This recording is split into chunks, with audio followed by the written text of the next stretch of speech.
નમસ્કાર દર્શક મિત્રો, મા ન્યૂઝ લાઈવમાં આપનું હાર્દિક સ્વાગત છે। આપની સાથે હું કૃષ્ણા પટેલ। આવો જોઈએ આજના સંક્ષિપ્ત સમાચારો।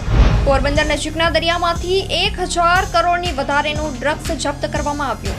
ગાંધીનગર કોબા પાસે હિટ એન્ડ રનની ઘટનામાં સિક્યુરિટી જવાનને અડફેટે લઈ વાહન ફરાર।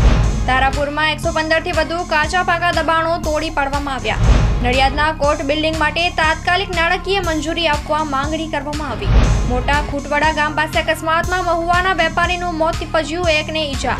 નડિયાદમાંથી દેશી દારૂ બનાવવાની ભઠ્ઠી ઝડપાઈ।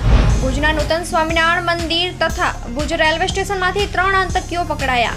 11 માર્ચથી બોર્ડની પરીક્ષા શરૂ, કચ્છમાં ચીટિંગ ન થાય તે માટે જિલ્લા કલેક્ટરની તાકીદ। ઉપલેટામાં મોબાઈલના શોરૂમમાંથી 17 મોબાઈલની ઉઠાંતરી કરનાર ઝડપાયો। હોલીડે પેકેજના નામે અનેક લોકો સાથે ઠગાઈ કરનાર વડોદરાનો ગઠિયો ઝડપે। સુરત વેડ રોડ પર ધોરણ 5માં ભણતી 13 વર્ષની કિશોરીએ ફાંસો ખાધો।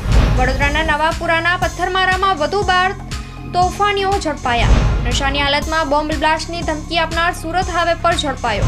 ડ્રાઈવરે નિયંત્રણ ગુમાવતા માલીમાં બ્રિજ પરથી બસ નદીમાં ખાબકી 31 લોકોના મોત નીપજ્યા। અમદાવાદ ધોલેરા હાઈવે પર 2 ટ્રકોની ટક્કરમાં 3 શખ્સોના ઘટના સ્થળે મોત તો અન્ય એક ઇજાગ્રસ્ત।